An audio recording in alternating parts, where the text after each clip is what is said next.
සුබ දවසක් වේවා යාළුවනි. අද අපි අපේ වීඩියෝ එකෙන් කතා කරන්න යන්නේ බ්‍රිතාන්‍ය මුදල් ඉතිහාසයේ ඉතාමත් වැදගත් පෙරලියක් සටහන් කරපු විශේෂ කාසියක් ගැන. ඔබ මේ දකින්නේ 1971 වසරේ එක්සත් රාජධානිය විසින් නිකුත් කරපු වන් නිව්පැන්සි කියන ලෝකඩ කාසිය. 1971 කියන්නේ බ්‍රිතාන්‍ය මුදල් පද්ධතිය සම්පූර්ණයෙන්ම වෙනස් වුණු දශම මුදල් ක්‍රමයට මාරු වූ දිනයයි. ඉංග්‍රීසියෙන් කියනවා නම් ඩෙසිමල් ඩේ ලෙස හැඳින්වෙන ඓතිහාසික අවස්ථාව සිදු වසරයි. අද අපි මේ කාසියේ ඉතිහාසය, මෙහි ඇති රාජකීය සංකේත සහ කාසිය එකතු කරන්නන් අතර මෙහි ඇති වටිනාකම ගැන සම්පූර්ණ විස්තරයක් කතා කරමු.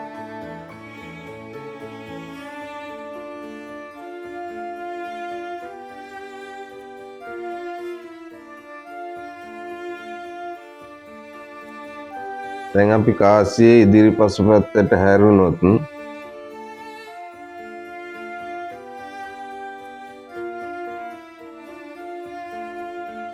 මෙහි දක්නට ලැබෙන්නේ දෙවන එලිසබෙත් රැජිනගේ නිල කාසි රූපයයි. රැජිනගේ හිස වටා D තිතක්, G තිතක්, REG තිතක්, F තිතක්, D 1971 සහ එලිසබෙත් දෙක ලෙස සටහන් වී තිබෙනවා. මෙහි තේරුම දෙවියන්ගේ අනුකම්පාවෙන් රාජ්‍යත්වයට පත් ඇදහිල්ලේ ආරක්ෂකයා වූ එලිසබෙත් රැජින යන්නයි. දැන් අපි කාසියේ අනිත් පැත්ත බැලුවොත්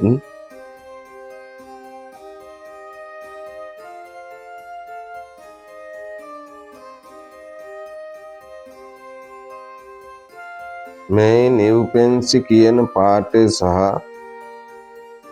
එක ඉලක්කම් මැදින් විශේෂිත ලාංඡනයක් පෙනෙනවා. මේක තමයි ටියුඩර් වරාය ద్వාරයේ සංකේතය. මෙහි බ්‍රිතාන්‍ය පාර්ලිමේන්තුවේ නිල සංකේතය වෙන අතර ඔටුන්නක් සහිත යකඩ දොරක් සහ ශ්‍රේණික දම්වැල් දෙකක් මෙහි නිරූපණය වෙනවා. මොකද්ද මේ කාසියේ තියෙන නිව් කියන වචනේ රහස? 1971 පෙබරවාරි 15 වෙනිදාට කලින් බ්‍රිතාන්‍යයේ භාවිතා කළේ ඉතා සංකීර්ණ මුදල් ක්‍රමයක්. ඒ කාලේ පවුම් එකකට සීලින් 20ක් සහ පැරණි පෙනි 240ක් ඇතුළත් වුණා. නමුත් 1971 දී ඔවුන් ලෝකයේ අනෙක් රටවල් වගේ ඩෙසිමල් සිස්ටම් එකට, ඒ කියන්නේ පවුම් එකකට පෙනි 100ක් වෙන ලෙස මුදල් පද්ධතිය සරල කරා. මෙලෙස අලුතින් හඳුන්වා දුන් පෙනි කාසි පැරණි පෙනි කාසි වලින් වෙන්කර හඳුනා ගැනීමට තමයි 1971 සිට 1981 දක්වා නිකුත් වූ කාසි වල පෙනි වෙනුවට නිව් පෙනි ලෙස සටහන් කළේ. මේ 1971 නිව් පෙනි කාසියේ තාක්ෂණික තොරතුරු ටිකක් ලෝහය ලෝකඩ කාසිය වටකුරු සිනිඳු ධාරයක් තියෙනවා. 1971 වසර කියන්නේ මේ නව මුදල් ක්‍රමය මුළු රටටම හඳුන්වා දුන් මුල්ම වසර නිසා බ්‍රිතාන්‍ය රාජකීය මුද්‍රණාලය රෝයල් මින්ට් විසින් මේ එක නිව් පෙන්සි කාසි මිලියන 1500කට වඩා විශාල ප්‍රමාණයක් මුද්‍රණය කරලා තියෙනවා. ඒ නිසා මේ 1971 කාසිය කියන්නේ ඉතාමත් සාමාන්‍ය බහුලව සොයාගත හැකි කාසියක්. නමුත් මෙය බ්‍රිතාන්‍ය මුදල් ඉතිහාසයේ නව යුගයක ආරම්භය සටහන් කළ කාසිය නිසා ඕනෑම කාසි එකතුවක තිබිය යුතු විශේෂ කාසියක් විදියට සැලකෙනවා.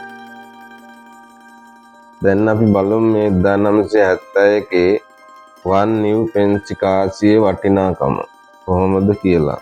සාමාන්‍යයෙන් භාවිතා කළ තත්ත්වයේ කාසියක වටිනාකම ඉතා අඩුයි.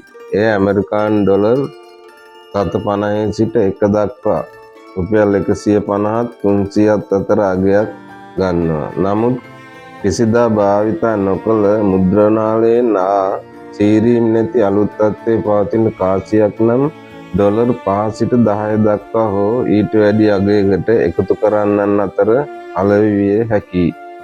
ඔබ ළඟත් මේ වගේ නිව් ෆ්‍රෙන්ච් කියලා ගහපු බ්‍රිතාන්‍ය කාසි තියෙනවද? එහෙම තියෙනවා නම් මේ මොන අවුරුද්දේ ඒවාද කියලා පහලින් කමෙන්ට් කරගෙන යන්න. මේ වීඩියෝයෙන් ඔබ යම් දැනුමක් ලබා ගත්තා නම් ලයික් කරන්න, යාළුවන්ටත් බලන්න, ෂෙයා කරන්න.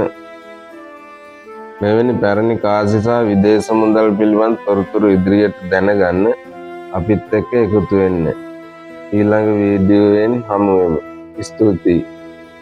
එහෙනම් හැමෝටම ජය වේවා.